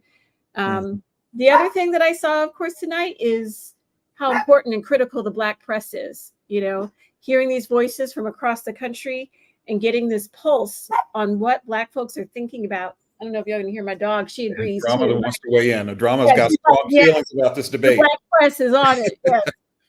But, you know, like just that reality of we are out here, we have, you know, we have such a huge stake in this election, in every single election we do, obviously, and just knowing how, you know, how hard our ancestors fought for the right to vote, seeing how many people are being disenfranchised from that right to vote across the country, being kicked off of voter rolls, and knowing that all of these reporters and even the young ones that we talk to that are coming up in this, you know, in this profession are covering those stories and speaking to folks and hearing those voices that are not always paid attention to, other than people wanting to find out, do we really think she's Black or not? You know, so, and we're not going down that wormhole because No, just no. No. Well, that does it for us. Again, I'm Joe Williams. I'm Deputy Managing Director of Word and Black. I'm Liz Courquet-Lesaulnier. I'm Manager Director. And of course, you can always come and visit us at wordandblack.com, read our reporting, and find out all the news about what is happening in Black America. Have a good night. Y'all be safe. Good night.